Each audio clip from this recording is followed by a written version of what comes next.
সেই চাবি, সেই সন্ধান দেওয়া আছে গীতা এবং ভাগবতমে। ভাগবতম মাহাত্ম্যে প্রথম শ্লোকে ব্যাসদেব বলছেন ভগবানের শক্তাবেশ অবতার। ব্যাসদেব বলছেন সচ্চিদানন্দ রূপায় বিশ্বৎপত্তাদি তবে তাপত্রয় বিনাশায় শ্রীকৃষ্ণ বয়ং নমো। বলছে সচ্চিদানন্দ রূপায়, সচ্চিদানন্দ সৎ চিদ আনন্দ ঘন রূপ বিগ্রহ অনাদির আদি গোবিন্দ কৃষ্ণ, তিনি আনন্দের আধার। আধার মানে হচ্ছে খনি। বিশ্বৎপত্তাদি হে তবে সমস্ত বিশ্বের যা কিছু দেখছি স্থাবর জঙ্গম সমস্ত কিছু সৃষ্টির মূল কারণ হচ্ছেন অনাদির আদি গোবিন্দ। তাকে চলুন আমরা সকলে মিলে প্রণাম জানাই, কারণ তিনি দিয়েছেন আমাদের এত সুন্দর শরীর এবং শরীরের শ্রেষ্ঠত্ব জ্ঞাপন করবার জন্য আমাদেরকে দিয়েছেন গীতা। এই গীতা স্বয়ং ভগবান বলেছেন নিজে মুখে আমাদের জন্য, যাতে আমরা প্রকৃত ধর্ম করি এবং মানব জীবনকে সার্থক করি। তাই ভগবান আমাদেরকে গীতা উপহার দিয়েছেন যে তাপত্রয় ক্লেশায় শ্রীকৃষ্ণ বয়ং নমো। আমরা এই মানব জীবনে এসে তিনটে তাপ থেকে আমরা ক্লেশ পাই। যে একটা তাপ থেকে এই মুহূর্তে ক্লেশ পাচ্ছি, সেই তাপটাও সেই ক্লেশটাও ভগবানের থেকেই আসে। কি তাপত্রয় ক্লেশায়, কি আদি দৈবিক, আদি ভৌতিক এবং আদি আত্মিক। আমরা দেবতাদের দ্বারা দুঃখ পাচ্ছি, কেউ আমরা বুঝতে পারছি না। দেখুন এই যে প্রাকৃতিক দুর্যোগ, কখনো বৃষ্টি, কখনো খরা, কখনো বন্যা, এরকম ঘটনা ঘটছে।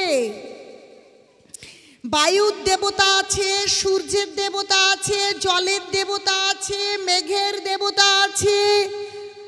কিন্তু ভালো করে বুঝবেন, আমরা কলিযুগে কেবল কয়েকজন দেবদেবীদের পুজো করি।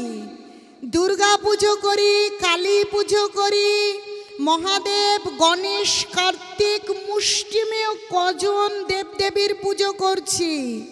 কিন্তু অনন্ত কোটি দেবদেবী যে দেবদেবীরা রয়েছেন সকলের পুজো করছি না। তাহলে বলুন তো, এখানে যখন আমাকে একটা সুন্দর মালা আপনারা পরালেন, যারা আমার সঙ্গে এসেছে সবাইকে একটা করে মালা দিয়ে আপনারা সম্মানসূচক অভ্যর্থনা জানালেন, ঠিক কিনা বলুন? এখন মালাটা যদি শুধু আমাকে দিতেন, হয়তো সবাই শুদ্ধ ভক্ত আমার সঙ্গে যারা এসেছেন কিছু মনে করতেন না।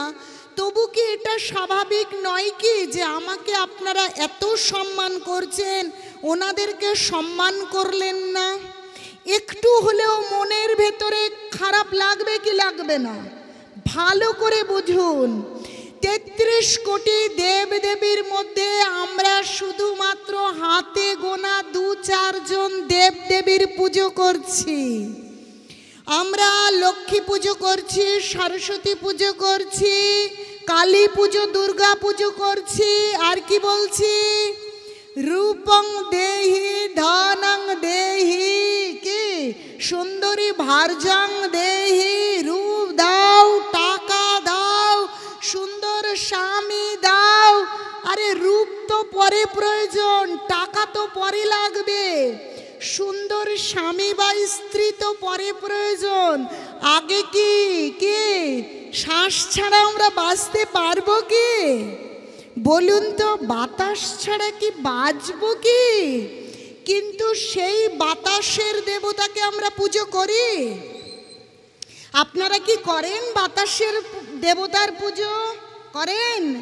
তাহলে বাতাসের দেবতা অসন্তুষ্ট হবে কি না? বাতাস ছাড়া 1 মিনিটও আমরা থাকতে পারবো না, কারণ শ্বাস রুদ্ধ হলে আমরা কি মৃত্যুবরণ করব। তাহলে শ্বাস তো গেল, তারপরে যখন আমরা জল ছাড়া কি বাঁচতে পারি? শ্বাস তো গেল, জল ছাড়া তো বাঁচতে পারবো না। তাহলে জলেরও দেবতা আছে কি না? আপনারা কি জলের দেবতার পুজো করেন? না, করি না। এত সুন্দর পৃথিবী শস্য শ্যামল হচ্ছে, যার কারণে সূর্যদেব, চন্দ্রদেব, আমরা কি তার পুজো করি? এই ধরিত্রী মাতার পুজো করি। আগে আমরা শ্বাস নেব, জল খাবো, আহার গ্রহণ করব, তারপরে তো আমাদের টাকা দরকার, তাই না? নিশ্চয়ই বাতাস টাকা দিয়ে কিনে বাঁচা যাবে না। করোনা যখন হয়েছিল তখন বাতাসটা যারা একটু আধটু কিনেছেন তারা বুঝতে পারবেন যে কত টাকা তাদের নার্সিংহোমে বিল দিতে হয়েছিল। কিন্তু আমরা সেই জন্মের লগ্ন থেকে শ্বাস গ্রহণ করছি, এই প্রকৃতি থেকে বাতাস নিচ্ছি, জল নিচ্ছি, সূর্যের তাপ কিরণ নিচ্ছি, পুজো করি কি আমরা? তাহলে মুষ্টিমেয় 2-4 জন দেবদেবীর পুজো করছি, তো আমরা ক্লেশ পাবো নাকি অন্যেরা ক্লেশ পাবে? তাই দেবতারা আমাদেরকে ক্লেশ দিচ্ছেন। তো ভাগবতমের প্রয়োজনীয়তাটা এখানেই, যে আমরা আসলে কি করছি। এত সুন্দর মানব শরীর পেয়ে আমরা কি ভুলগুলো করছি সেটা যদি না বুঝি, তাহলে এই মানব জীবনের মূল্য হবে না, সার্থকতা হবে না। তাহলে ভাগবতম কি বলছে শুনুন।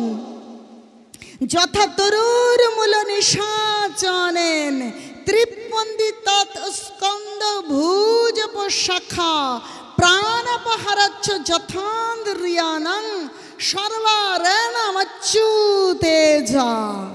দেখুন ভাগবতম কি বলছে, কি যে যেমন গাছের গোড়ায় যদি আপনি জল দেন তাহলে গাছের সমস্ত শাখা প্রশাখা, পাতা ফুল পুষ্ট হয়, একটা গাছ এইভাবে থাকে।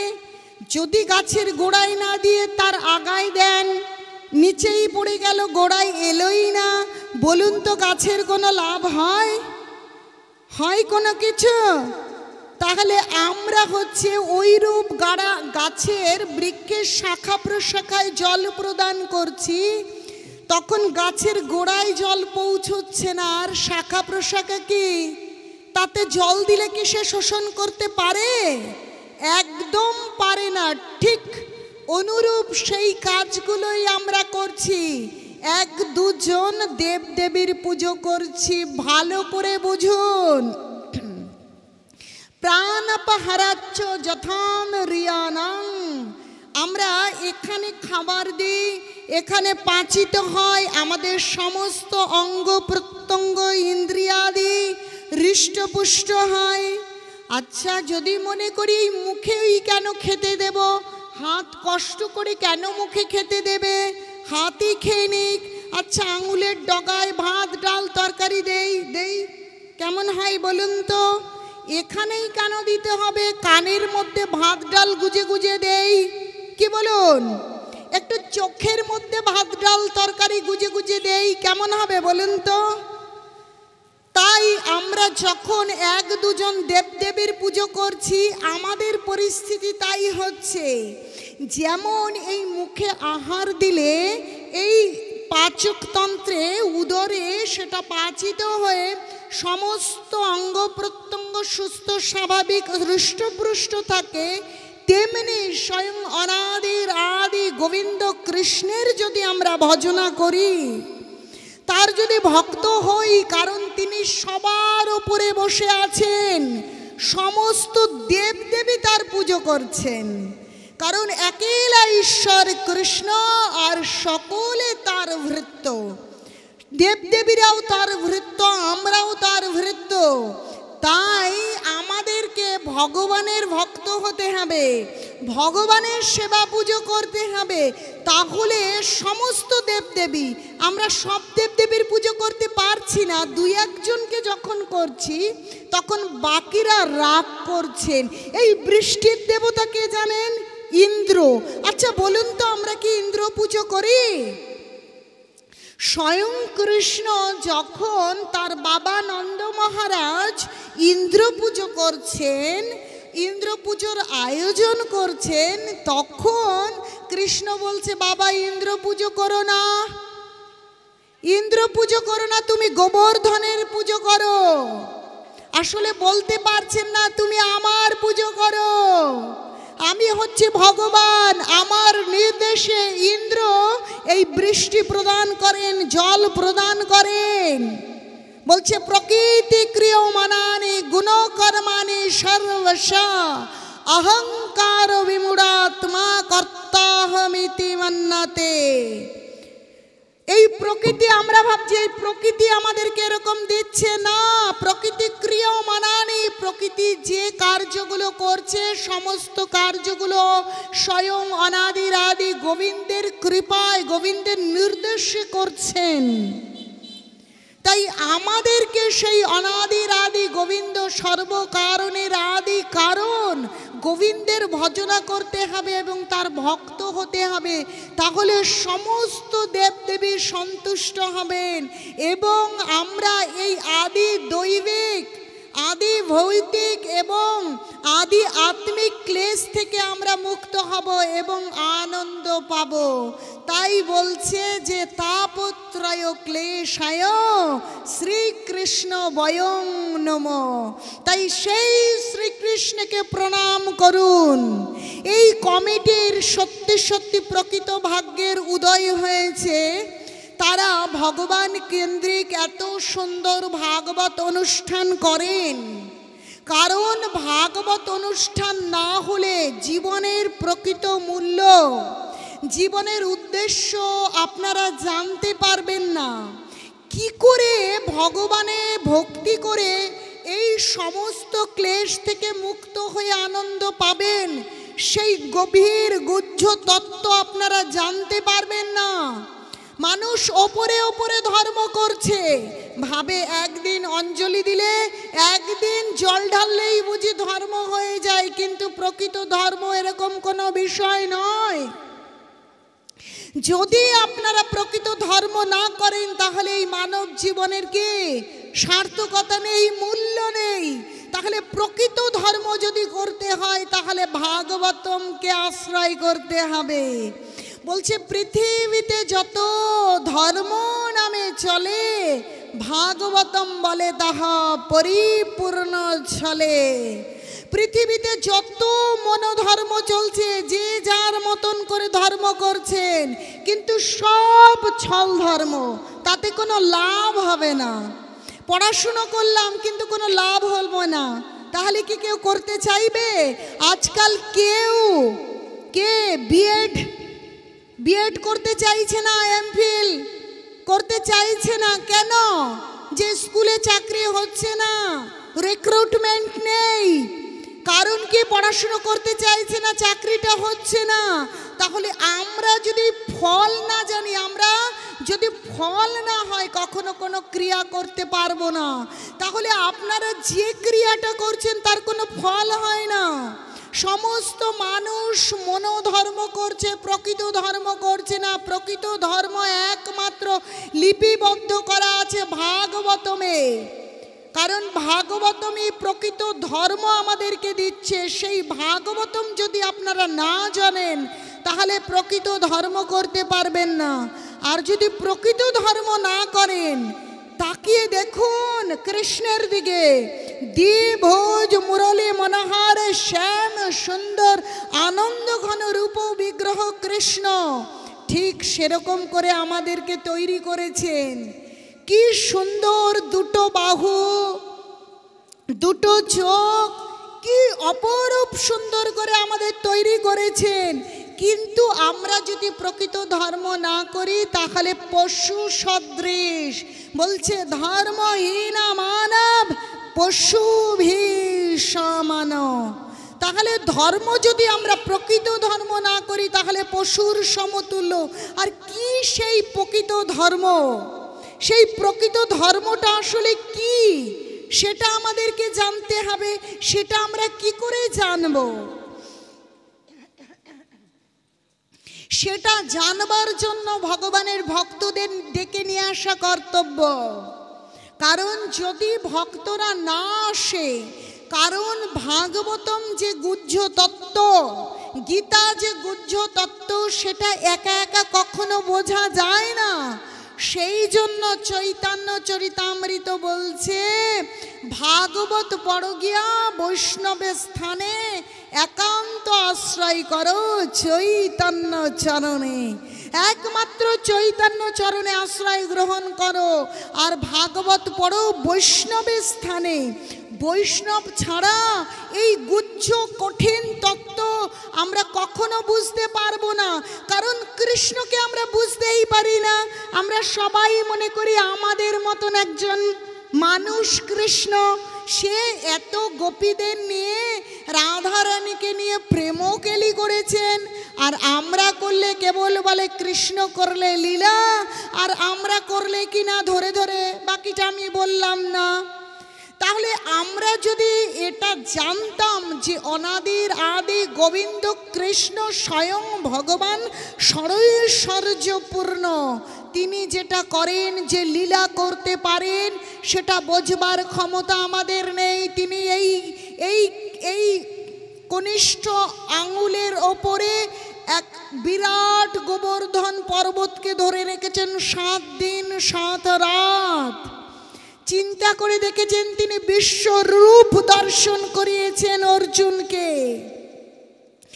একই সঙ্গে 16,108 মহিষীর কক্ষে আলাদা আলাদা ভাবে নিযুক্ত রয়েছেন।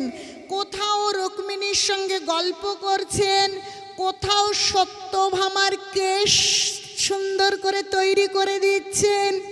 এইভাবে ভিন্ন ভিন্ন রূপ আচরণে তিনি 16,108 মহিষীর কক্ষে রয়েছেন। আমরা কি পারবো যে আমি এখানে রয়েছি, আমি সেই মায়াপুরের কাছে, সেখানে মায়াপুরে, আর এখানে আপনাদের এই হুগলি তো এটা হুগলি না হাওড়া জেলা, তাহলে এই হুগলি জেলায় একই সঙ্গে থাকতে পারবো? কখনোই নয়। আমি এই কেন আঙ্গুলের ওপর একটা ইটও কি ধরে রাখতে পারবো? কখনোই নয়। কিন্তু আমরা কলিযুগের মানুষ, কত মন্দবুদ্ধি, কৃষ্ণকে ভগবান বুঝতে পারছি না। শুধু আমরা তাকে বুঝতে পারছি, যে বুঝতে চেষ্টা করছি যে আমাদের মতন কোনো সাধারণ মনুষ্য বা কোনো মানুষকে আমরা ভগবান মনে করে পুজো করছি। কত মূর্খ আমরা, চিন্তা করে দেখেছেন? কিন্তু একমাত্র কৃষ্ণ যে লীলা বিহারী ভগবান, তার মধ্যে যে শক্তি, তার মধ্যে যে ঐশ্বর্য, সেটা আমাদের মধ্যে নেই। এটা তো সাধারণ মানুষ বুঝতে পারে না। একমাত্র শুদ্ধ ভক্ত, যিনি প্রকৃত সমস্ত সময় ভগবানের সঙ্গে নিত্যযুক্ত, তিনি উপলব্ধি করতে পারেন। তাই তো গীতায় ৮ অধ্যায়ে ভগবান বললেন, ভক্তা মামভিজানতি জবঞ্জস্মি তত মাং তত জ্ঞাতা বিশতে তদন্তরম। একমাত্র ভক্ত ভক্তির দ্বারাই আমাকে জানতে পারেন। স্বরূপ তো আমি যেমন হই সেরকমটা জানেন এবং ভগবানের ধাম প্রাপ্ত হন। তাহলে কে জানেন? একমাত্র ভক্ত। তাহলে সেই ভক্ত যখন ভগবানকে জানেন, তাহলে আমাদের যদি ভগবানকে জানতে হয়, প্রকৃত ভক্তি করতে হয়, তাহলে কার কাছে যেতে হবে? স্বয়ং কার কাছে যেতে হবে? ভক্তের কাছে। আর শাস্ত্র বলছে, ভাগবত পড় গিয়া বৈষ্ণবের স্থানে একান্ত আশ্রয় করো চৈতন্য চরণে। তাহলে বুঝতে পারলেন কেন আমরা ভক্তদের সান্নিধ্যে থেকে ভাগবত শ্রবণ করব? নচেত আমরা কৃষ্ণকে বুঝতে পারবো না। সেই কৃষ্ণই যেই কলিযুগে গৌরাঙ্গ মহাপ্রভু জানতে পারবো না, ব্রজেন্দ্র নন্দন যেই শচীসুত হলো সেই বলরাম হইল নিতাই। সেই ব্রজের কানাই যে গৌরাঙ্গ মহাপ্রভু সেটা আমরা জানতে পারবো না। সেটা জানবার জন্য ভক্তদের ডাকতে হবে। আর প্রকৃত বিষয় ভালো করে বুঝবেন, ভক্তদের না ডেকে, আচ্ছা আপনাদের ধরুন কারো শরীর খারাপ হয়েছে, যিনি স্টেথোস্কোপ গলায় দিয়ে ডাক্তার সেজে আছেন, তাকে যদি বাড়িতে ডাকেন তাহলে কি কোনো লাভ হয়? Please answer me. হয়। ভালো করে বুঝবেন, যদি আপনারা আপনাদের মঙ্গল করতে চান, কত অর্থের বিনিময়ে এত সুন্দর প্যান্ডেল, এত বড় আয়োজন, কত টাকা, কত পরিশ্রম, তাহলে এত পরিশ্রমের বিনিময়ে যে আপনারা আপনাদের মানব জীবনের উন্নতিকল্পেই করছেন, কারণ এই কলিযুগে ভগবানের নাম আর প্রকৃত ধর্ম করাই জীবনের সৃষ্ট উদ্দেশ্য। প্রকৃত ধর্ম না করলে জীবন তো মঙ্গলময় হবে না, ভগবত ধাম প্রাপ্ত হবে না, জন্ম মৃত্যু জরাবেদিতে চক্রাকারে ঘুরবে। এখন যিনি ডাক্তার নয়, তাকে যদি ডেকে নিয়ে এসে অসুখ সারানোর চেষ্টা করেন, অসুখ তো সারবে না। তাহলে এই সমস্ত এত বড় আয়োজনের উদ্দেশ্য হচ্ছে কৃষ্ণ ভাবনামৃত অনুভব করে, উপলব্ধি করে কৃষ্ণ ভাবনাময় হওয়া। কিন্তু যিনি নিজেই কৃষ্ণ ভাবনাময় নয়, আচ্ছা যে অওয়া কথা জানে না, সে কি আপনাকে অওয়া কথা শেখাতে পারে? পারে মা? কোনোদিন পারে? তাহলে ভক্ত না হয়ে যদি পেশার কারণে যদি ভক্ত সেজেই মঞ্চে অনেক বড় বড় বুলি আউড়ে চলে যাওয়া হয়, তাহলে উদ্দেশ্য সাধন হয় না। কারণ যে পড়াশোনা না জানে সে অন্যকে অঙ্ক শেখাতে পারে না, কখনোই পারে না। তাই প্রকৃত ভক্তকে যদি আপনারা ডেকে না আনেন, তাহলে প্রকৃত সত্য উপলব্ধি হবে না। আর প্রকৃত সত্য উপলব্ধি না হলে আপনারা ভক্তি জীবন পাবেন না। আর যদি প্রকৃত ভক্তি না পান, প্রকৃত ধর্ম না পান, তাহলে মানব জীবন সার্থক হবে না। তো এই ব্রাহ্মণডাঙ্গা হরিবাসর কমিটি আজ সুদূর ইস্কনের শুদ্ধ ভক্তদের ডেকে নিয়ে এসেছেন। কেন? ভাগবত কথা উপস্থাপনের জন্য। তারা শ্রবণ করবেন এবং ভক্তি জীবনে অগ্রসর হবেন এবং কৃষ্ণ ভাবনাময় হয়ে সেই সচ্চিদানন্দ আনন্দ ঘন রূপ বিগ্রহ কৃষ্ণের ধ্যান করে, তার সেবা করে, কৃষ্ণ ভাবনাময় হয়ে জীবনের সার্থকতা অর্জন করবেন। তাই তাদের এই চিন্তা ভাবনা প্রকৃত ভাগ্যের উদয়কে সাধুবাদ জানিয়ে আসুন আমরা জয়ধ্বনি এবং উলুধ্বনি দেই। নিতাই গৌর সীতানাথ প্রেমানন্দে হরি হরি বল। মায়েরা উলুধ্বনি, প্রভুরা জয়ধ্বনি। নিতাই গৌর প্রেমানন্দে হরি হরি বল। এখন এই প্রকৃত ধর্মটা কি সুন্দর করে ভাগবতমে লিপিবদ্ধ করা আছে।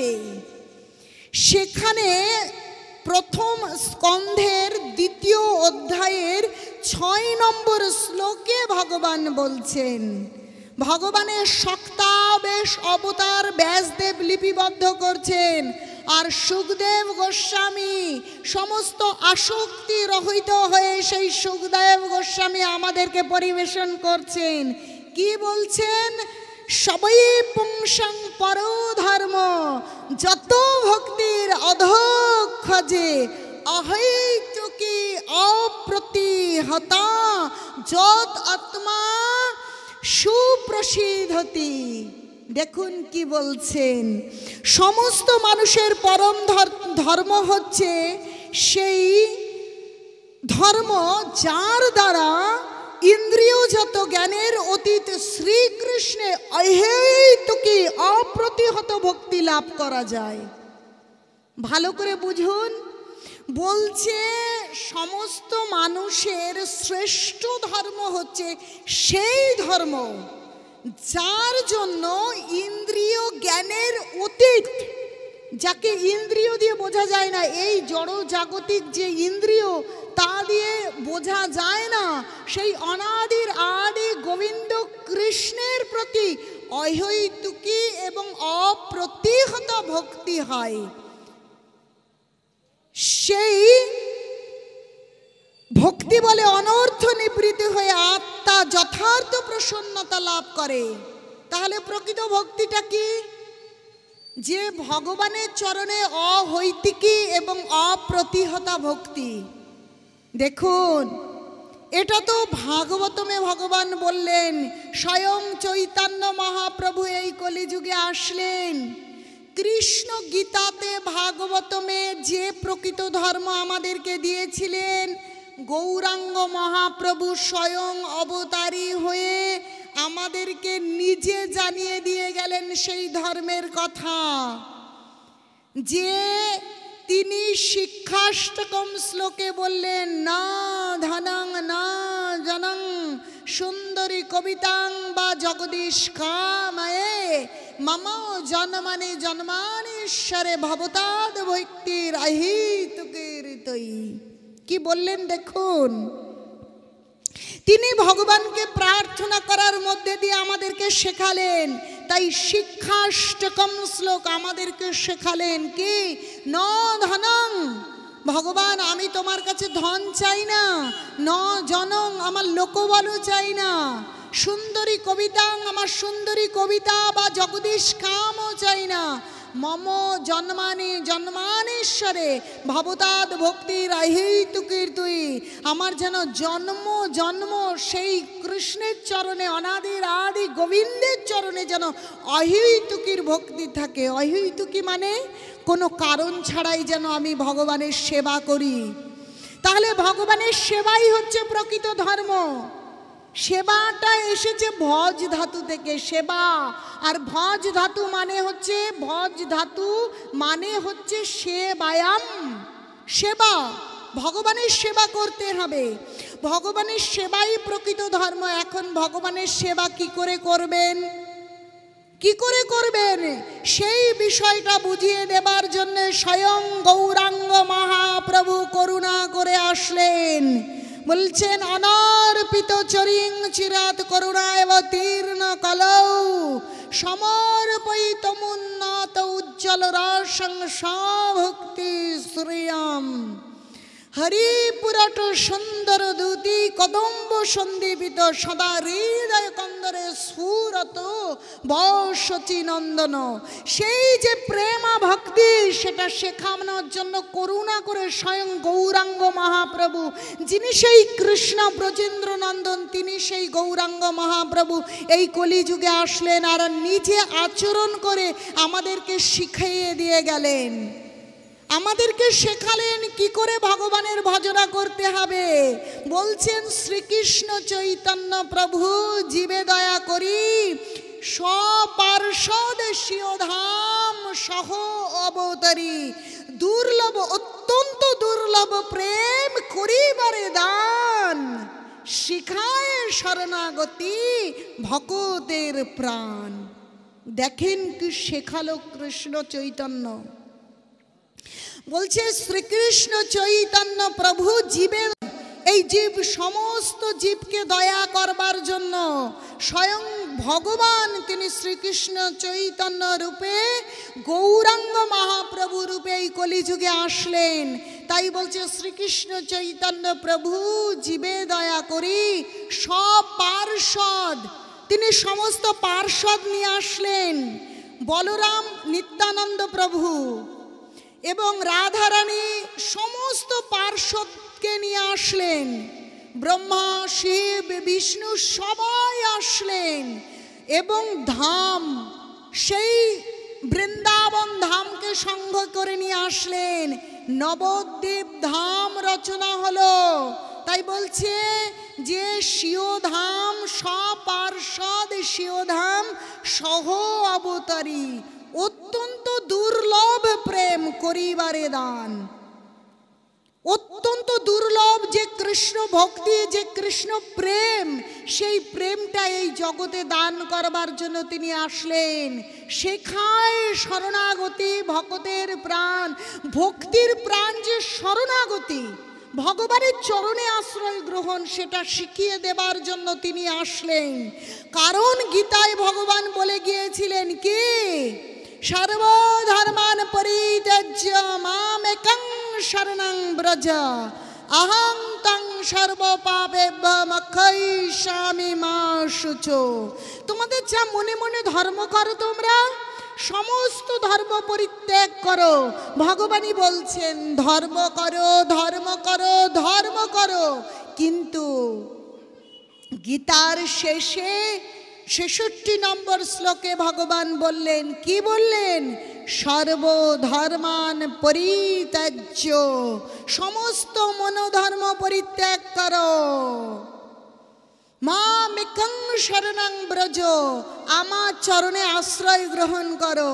অহং তং সর্বপাপেভ্যো মোক্ষয়িষ্যামি মা শুচো। তোমরা শোক করো না, তোমাদের সমস্ত পাপ থেকে আমি মুক্ত করব। তোমরা কোনো শোক করো না, শুধু আমার চরণে সমর্পিত হও। দেখুন এই কথা কৃষ্ণ আমাদেরকে বলে গিয়েছেন, আমরা যেন ভগবানের চরণে সমর্পিত হই। কিন্তু সেই গীতার কথা আমরা বুঝলাম না। ভগবানের চরণে সমর্পিত না হয়ে কখনো মা চণ্ডী, মা কালী, এরকম দেবদেবীদের পুজো করছি। তা বলে দেবদেবীর পুজো করব না তা কিন্তু নয়। ভক্ত হব আমরা ভগবানের, সম্মান আমরা দেবদেবীদের করব, পুজো করব, কিন্তু ভক্ত হতে বলছে স্বয়ং ভগবানের। তাই এই বিষয়টা শিখিয়ে দেবার জন্য গীতায় ভগবান দিয়ে গেলেন। কিন্তু সেই ভক্তি শেখাবার জন্য ভক্তিভাগ অঙ্গীকার করে স্বয়ং গৌরাঙ্গ মহাপ্রভু আসলেন, নিজে মুখে হরিনাম করে আমাদের শিখিয়ে দিয়ে গেলেন যে কি করে আমাদের ধর্ম করতে হবে, ভগবানের সেবা করতে হবে। ভগবানের সেবা করতে হবে এই জিহ্বা থেকে তিনি আমাদের শেখালেন, তিনি আমাদের জানিয়ে দিয়ে গেলেন সেই প্রকৃত সেবাটা কি করে করতে হবে। হরে কৃষ্ণ কৃষ্ণ কৃষ্ণ হরে হরে, হরে রাম রাম রাম হরে হরে। প্রভু কহে কহিলাম এই মহামন্ত্র, ইহা জপ গিয়া করিয়া নির্বন্ধ, নাম হইতে সর্বসিদ্ধি হইবে সবার, সর্বক্ষণ বলইতে বিধি নাহি আর। গৌরাঙ্গ মহাপ্রভু বললেন নাম, নাম করো। এই নাম করে কি, এই নাম করেই ভগবানে ভক্তি করা যাবে, প্রকৃত ধর্ম করা যাবে। তাহলে হরিরামকে আশ্রয় করতে হবে। তোমরা ভগবানের নামের জপের মালা সংগ্রহ করো আর ভগবানের নাম করো। যখন তোমরা কাজে থাকো তখন জিহ্বায় মুখে মুখে ভগবানের নাম করো, আর যখন তোমরা অবসর থাকো তখন জপমালায় জপ করো। ভগবান আমাদের নির্দেশ দিলেন সংখ্যাপূর্বক ভগবানের নাম জপ করবার জন্য, ভগবানের ভক্তি করবার জন্য। নয় ভাবে ভগবানের ভক্তি করা যায়। আপনারা যদি প্রহ্লাদ মহারাজের কাহিনী জানেন তাহলে জানতে পারবেন যে নববিধা ভক্তির কথা বলা হয়েছে। বলছে শ্রবণ কীর্তন বিষ্ণু শরণং পাদ সেবনম আর্চনং বন্দনং দর্শন সক্ষুমাত্ম নিবেদনম। নববিধা ভক্তির কথা শাস্ত্র বলেছে যে 9 রকম ভক্তি আছে, কিন্তু 9 রকম ভক্তির সর্বশ্রেষ্ঠ এবং সব থেকে সহজ সেই বিষয়টা গৌরাঙ্গ মহাপ্রভু করুণা অবতার আমাদেরকে বুঝিয়ে বললেন। কি বললেন আমাদেরকে তিনি? যে ভজনের মধ্যে শ্রেষ্ঠ নববিধা ভক্তি, কৃষ্ণ প্রেম কৃষ্ণ দিতে ধরে মহাশক্তি। তার মধ্যে শ্রেষ্ঠ হয় নাম সংকীর্তন, নিরাপরাধে লইলে নাম পাই প্রেমধন। নিতাই গৌর সীতানাথ প্রেমানন্দে, হরি হরি বল। দেখুন গৌরাঙ্গ মহাপ্রভু কি বললেন, বলছে ভজনের মধ্যে শ্রেষ্ঠ নববিধা ভক্তি। কি কি বলছে? শ্রবণ, হরিনাম শ্রবণ করা, কীর্তন হরিনাম করা, তারপরে স্মরণ, ভগবানকে স্মরণ করা, ভগবানের লীলা স্মরণ করা, তারপরে কি বলছে? বন্দনং, ভগবানকে বন্দনা করা, অর্চনং, ভগবানকে অর্চন করা, হ্যাঁ, অর্চনং বন্দনং দাস্যং সক্ষমাত্ম নিবেদনং, দাস্যভাবে ভগবানের সেবা করা এবং তার সঙ্গে বন্ধুত্ব স্থাপন করা, নয়ভাবে ভগবানের ভজনা করা যায়। বলছে তার মধ্যে সর্বশ্রেষ্ঠ নাম সংকীর্তন, নিরাপরাধে লইলে নাম পাই প্রেমধন। তাহলে এই নববিধা ভক্তির মধ্যে শ্রেষ্ঠত্ব প্রতিপন্ন করে গৌরাঙ্গ মহাপ্রভু কি বললেন? তোমরা যদি কেবল নাম সংকীর্তন করো তাহলেই কি প্রেমধন পেতে পারবে। নাম করা কত সহজ বলুন তো? নাম করতে টাকা পয়সা লাগে না, কাজ করতে করতেও নাম করা যায়, মুখে নাম করা যায় তো মায়েরা।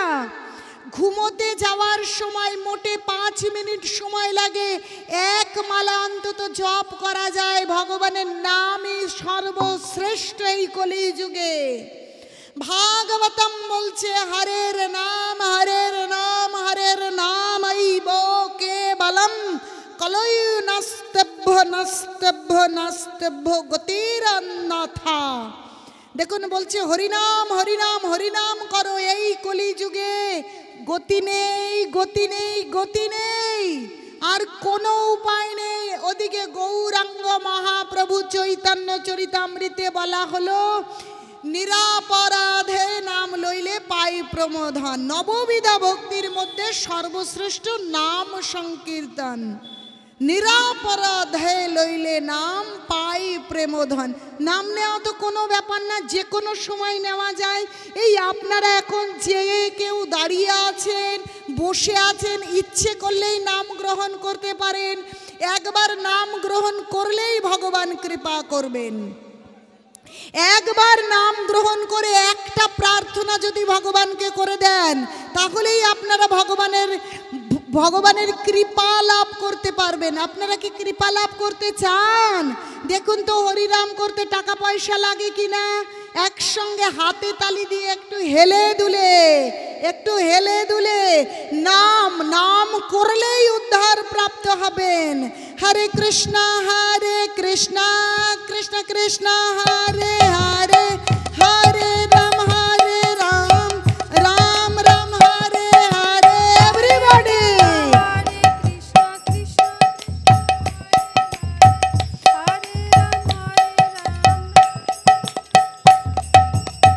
হরে কৃষ্ণ কৃষ্ণ কৃষ্ণ হরে হরে, হরে রাম রাম রাম হরে হরে।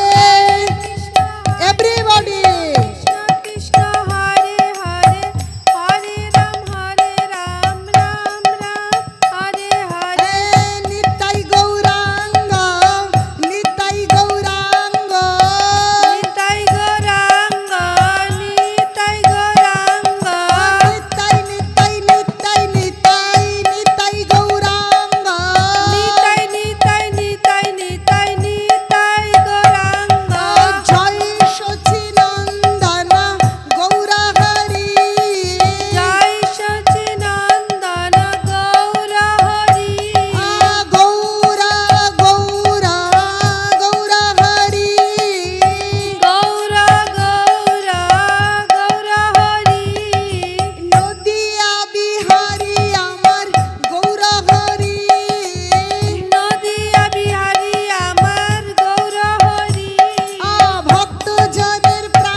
ধাক্কা লেগেছে? কষ্ট হয়েছে আপনাদের? ভালো করে, কি ছোট কি বড়, এই ছোট ছোট মেয়েগুলি চিন্তা করো না। এখনো আমাদের বয়স হয়নি, এখনো কি আমরা হরিনাম করব, তুলসী মালা পড়ব, আমরা কি গীতা পড়ব? প্রকৃত ধর্ম না করলে এলাম, পশুর মতন খেলাম, ঘুমোলাম আর বিদায় নিলাম। এই মানব শরীর যাওয়ার পরে কি শরীর পাবো আমরা জানি না। কে কোন বয়সে যাবে, চুল পাকবে কি পাকবে না কেউ জানে না, কে কখন মারা যাবে। আর এত সুন্দর মানব শরীরে আমরা ভগবানের ভজনা করতে পারি, অন্য শরীরে কি ভগবানের ভজনা করা যায়? তাই ছোট বড়, ধনী দরিদ্র, চাকুরিজীবী, ব্যবসায়ী, চাষি, যে যেখানে যে অবস্থায় আছেন সকলে ভগবানের নামকে গ্রহণ করুন। ভগবানের কৃষ্ণ প্রেয়সী তুলসী ধারণ করুন। আর কে জপমালায় অন্তত ঘুমোতে যাওয়ার আগে এক মালা করে জপ করুন। অনেক পেশাদার পাঠক, অনেক কীর্তনীয় আসবে, কিন্তু তারা নিজে আচরণ করে না। নিজে আচরণ করে না বলে অন্যকে এইভাবে জট খুলে খুলে বলবে না। কিন্তু আমাদের কাজ হচ্ছে নিজে আচরণ করা এবং অন্যকে কৃষ্ণ ভাবনাময় করা। কারণ আনন্দের স্বাদ কেমন যিনি পেয়েছেন তিনি বলতে পারেন, নচেত অন্য কেউ বলতে পারে না। যে সারা জীবন ঘোল খায় সে হরে কৃষ্ণ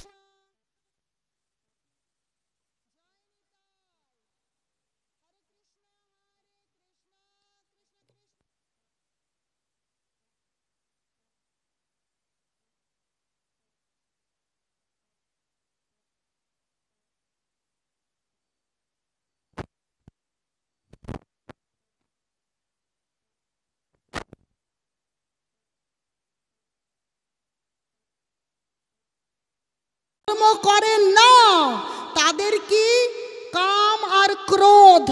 কাম, এই সব কিছু আমাদের পেতে হবে, সব কিছু আমাদের, কাউকে আমরা দেব না। যেন আমরা সৃষ্টি করে নিয়ে বসে আছি। সৃষ্টি করতে বলুন তো আরেকটা পৃথিবী, তো তারা কি করছে? সব কিছুকে দখল করবার জন্য কি করছে? অন্যদেরকে গুলি করে হত্যা করছে, ঠিক না? কারণ তারা প্রকৃত ধর্ম করে না। প্রকৃত ধর্মের কথা গীতায় লিপিবদ্ধ করা রয়েছে। যদি গীতা ভাগবতম অনুযায়ী প্রকৃত ধর্ম জানে তাহলে তাদের কাম ক্রোধ জনিত বেগ প্রশমিত হয়ে তারা সুখী হতে পারে।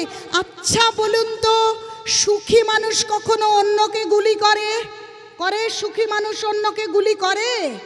সুখী মানুষ কখনো অন্য কাউকে মারে?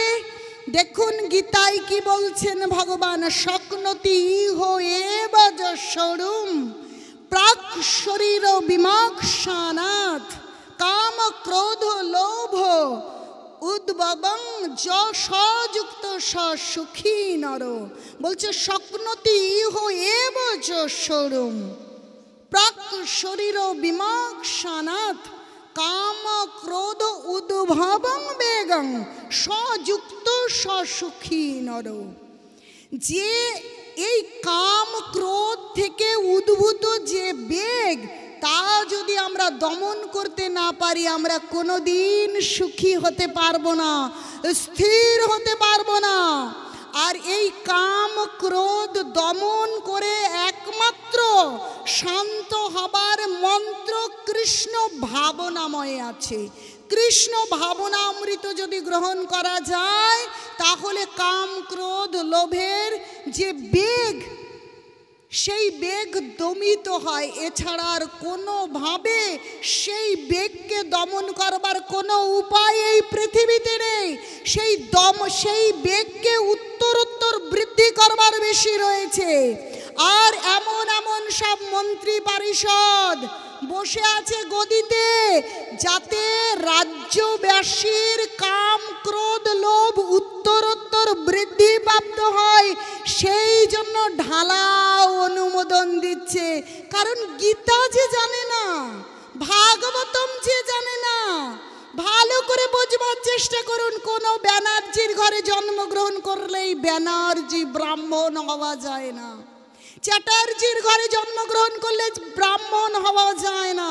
যদি তার ব্রাহ্মণোচিত গুণ না থাকে, যদি সে শাস্ত্র না জানে, প্রকৃত ধর্ম না করে, আর প্রকৃত ধর্ম না করলে গদিতে বসে থেকে প্রজার কোনো মঙ্গল করা যায় না। পড়ুন গীতা, পড়ুন ভাগবতম, দেখুন সমস্ত প্রশ্নের উত্তর গীতা ভাগবতমে দেওয়া রয়েছে। তাই জগৎবাসী যখন গীতা ভাগবতম পড়ছে না, তখন তারা এমন ব্যক্তিত্ব তৈরি হচ্ছে, তারা যেখানেই থাকুক, ডাক্তার হোক, মন্ত্রী হোক, কোনো জগতের মঙ্গল হচ্ছে না, জগতের কেবল অমঙ্গল হচ্ছে। পরীক্ষিত মহারাজ, তাই তো পাণ্ডবদের রাজা হয়েছিল এই শশাগরা পৃথিবীর রাজা পরীক্ষিত মহারাজ। কলিযুগ আসন্ন, তিনি বেরিয়েছেন তার রাজ্যে সকলে ধর্ম পালন করছেন কিনা দেখবার জন্য, সবাই শান্তিতে সুষ্ঠুভাবে আছেন কিনা। প্রত্যেক রাজ্যের রাজার কর্তব্য তার প্রজারা সুখে শান্তিতে বাস করছে কিনা, তারা ধর্ম, প্রকৃত ধর্ম যাজন করছে কিনা, তারা ধার্মিক হচ্ছে কিনা, রাজার কর্তব্য। তাই পরীক্ষিত মহারাজ বেরিয়েছেন যে তার রাজ্যে সবাই সুখিয়ে আছে কিনা, তাই না, সুখে আছে কিনা দেখতে বেরিয়েছেন। এখন দেখছেন যে একটা বৃষ আর একটা গাভী মাতা দাঁড়িয়ে আছে, আর একজন কৃষ্ণ বর্ণ শূদ্র রাজবেশ পরিহিত হয়ে সেই বৃষের পায়ে মারছে, দণ্ড দিয়ে আঘাত করছে। বৃষর মানে ষাঁড়ের তিনটে পা খোড়া, একটা পায়ে দাঁড়িয়ে আছে, আর গাভী মাতা ক্রন্দন করছে। এই বিষয়টা দেখে পরীক্ষিত মহারাজ অত্যাশ্চর্য হলেন।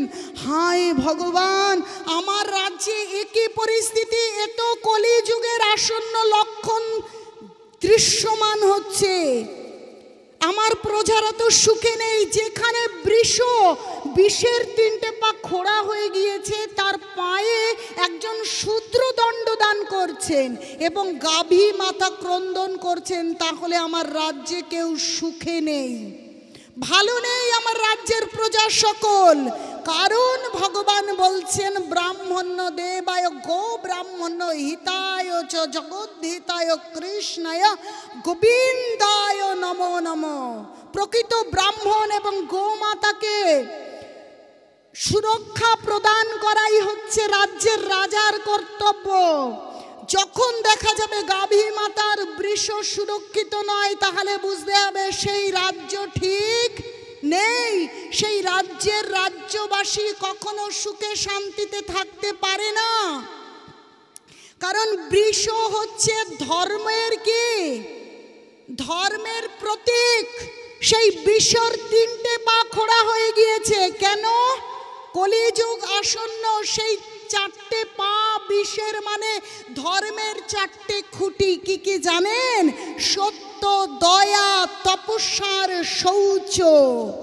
সত্য, দয়া, তপস্যা, শৌচ। যে এই সত্য গুণ নষ্ট হয় কিসে আপনারা জানেন? যদি তারা কি করে, দ্রুত ক্রীড়া করে, তাস পাশা জুয়া লটারি খেলে, সত্য গুণ নষ্ট। দয়া গুণ নষ্ট, আমিষ আহার করো তো দয়া গুণ নষ্ট। শৌচ গুণ নষ্ট কি? যদি বিবাহ বহির্ভূত সম্পর্ক তৈরি হয়, শৌচ গুণ নষ্ট।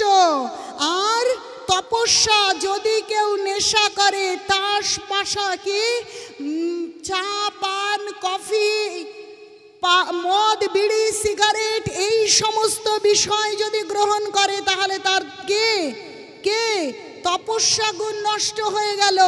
তাহলে ধর্মের চারটে খুঁটি। পরীক্ষিত মহারাজ গিয়ে দেখছেন যে একটা খুঁটি আছে, তিনটে খুঁটি নেই।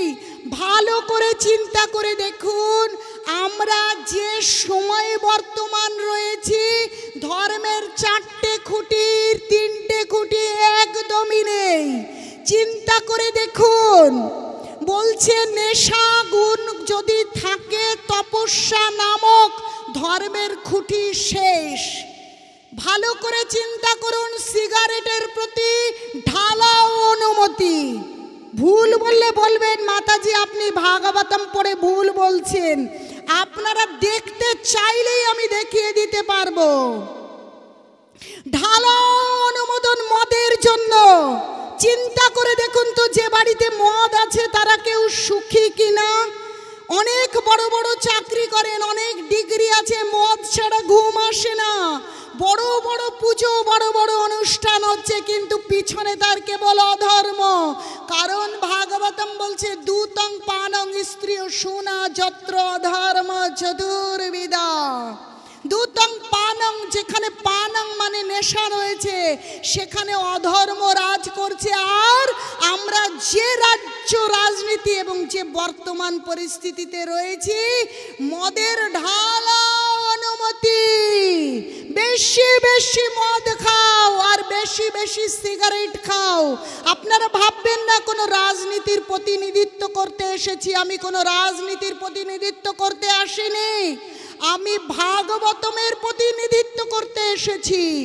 ভাগবতম এই কথা বলছে সেটা আপনাদের জানানোর জন্য। কেন আমরা ভাগবত ভক্তকে ডেকে আনবো, কেন আমরা ভাগবত জানবো? যদি ভাগবত জানতেন নেতা মন্ত্রীরা, তাহলে তারা এরকম আইন এরকম নিয়ম করতেন না, আর আমাদের প্রত্যেকটা ঘরকে নরকের কারখানা করতেন না।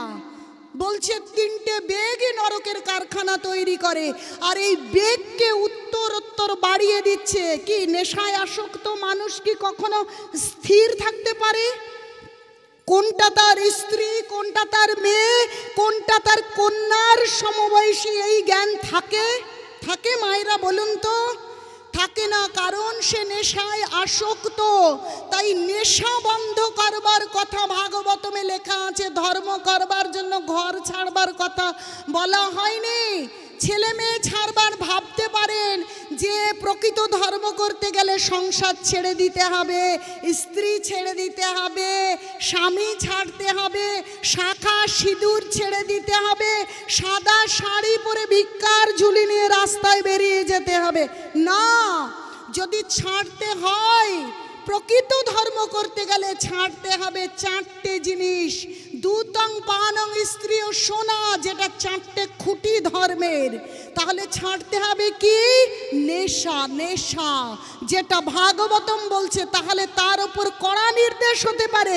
আমাদের পশ্চিমবঙ্গের মতন এত ঢালাও মদের দোকান আর এত প্রকাশ্যে সিগারেট আর কি নেশা করবার মতন অনুমতি অন্য কোনো রাজ্যে নেই। বহু রাজ্যে ডেকে ডেকে নিয়ে যায়, ঘুরে ঘুরে আসি। তাহলে আমরা না গৌড়ের দেশে থাকি?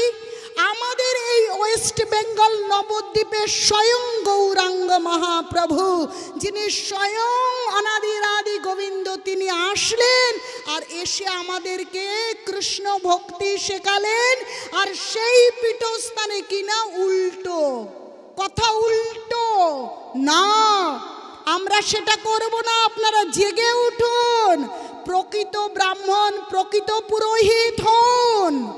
পুরোহিত এবং প্রকৃত ব্রাহ্মণের গুণ গীতায় লিপিবদ্ধ করা রয়েছে। যে ব্রাহ্মণ ক্ষত্রিয় বিশং শূদ্রাণং চ পরন্তপ কর্মণি প্রবিভক্তানি স্বভাবৈ প্রভবৈর গুণে। প্রকৃত ব্রাহ্মণ হতে গেলে সেই স্বভাব এবং গুণ, সেই ব্রহ্মত্ব, সেই ব্রহ্ম জ্ঞান নিজের মধ্যে নিয়ে আসতে হবে। সেটা কি করে আনবো? শাস্ত্রের ধার ধারি না। যে বিবাহ বহির্ভূত সম্পর্ক শাস্ত্র পই পই করে নিষেধ করেছে। অন্য পুরুষ আমার জন্য পিতা এবং আমার সন্তান, অন্য নারী আমার জন্য মাতা বা আমার কন্যা। কিন্তু আমাদের রাজ্যেই কি বলছে? প্রেম করো, অবৈধ সঙ্গ করো, কোনো নালিশ হবে না, কোনো কোর্ট কেস হবে না। চিন্তা করে দেখেছেন এই ছোট ছোট বাচ্চাগুলির ভবিষ্যৎ কখনো দেখেছেন? আমেরিকা, ইংল্যান্ডে আগে এরকম হতো। প্রত্যেকটা বাচ্চার মাথার উপর ছাদ আছে, কিন্তু পিতা মাতার সেই বাৎসল্যের ছাদ নেই। পিতা পিতার মতন 1 2 3 4, মাতা মাতার মতন 1 2 3 4। আমাদের ভারতবর্ষ, আমাদের এই পশ্চিমবঙ্গ, এই ধর্মের পীঠস্থানে সেই আইন কি হলো? কার্যকারী হয়ে গেল। এরকম করো, কোনো নালিশ হবে না। তাহলে কি ধর্মকে বুড়ো আঙুল দেখানো হয়েছে কি হয়নি? এই জন্য প্রত্যেকটা বাড়ি নরকের দ্বার তৈরি হয়েছে। কান পেতে শুনে দেখুন, আজ আর টাকার অভাব নেই, আজ কারো কুড়ে ঘর নেই, কারো মাটির বাড়ি নেই, কিন্তু কানটা পাতুন, প্রত্যেক বাড়ি থেকে আপনারা ক্রন্দনের রোল শুনতে পারবেন। কি হয় সেখানে? নেশা নিয়ে সমস্যা, না হলে পরকীয়া নিয়ে সমস্যা। কি আমি ঠিক বলছি? না হলে জুয়া, তাস, পাশা, লটারি নিয়ে সমস্যা।